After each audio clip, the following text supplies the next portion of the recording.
the deck is the Four of Cups. Ayan. So, meron ditong nagwo-wonder siguro kayo, no?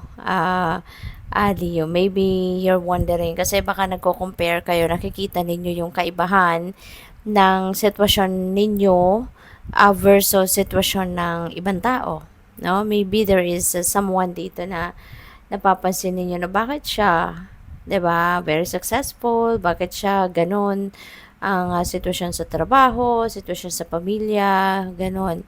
And kino-compare ninyo sa sarili ninyo, no? Kaya parang nasasad kayo somehow kasi maaari na yung nakikita ninyo is sa tingin ninyo or sa pakiramdam ninyo, yung kanyang sitwasyon is way better than you. Kaya pwedeng yun ang ikinakalungkot ninyo rito, papansin ninyo, bakit ako? Ganito lang ang sitwasyon ko, siya, ganito, ganyan, no? So, do not compare yourself, no? Leo, don't compare kung ano nangyayari sa buhay mo sa buhay ng iba.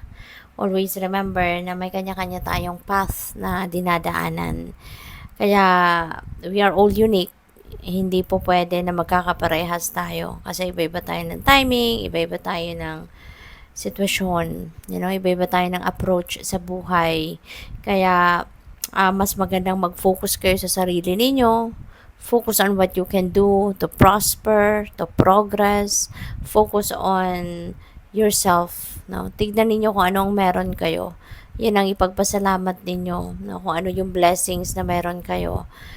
Yun ang bigyan ninyo ng pansin. Kasi baka nandiyan na yung swerte sa inyo, hindi lang ninyo napapansin because mas napapansin ninyo yung swerte ng iba. 'Di ba? Tignan ninyo, merong offer, merong binibigay sa inyong cup, 'di ba? And that is a blessing.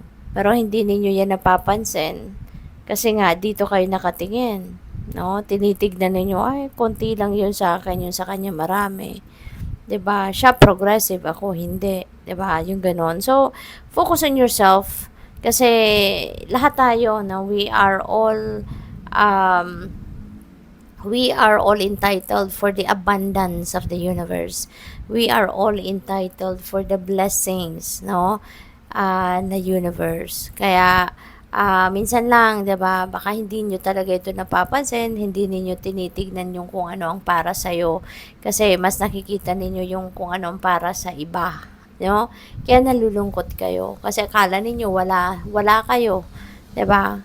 Akala ninyo yung ibang tao lang ang meron. Meron din kayo.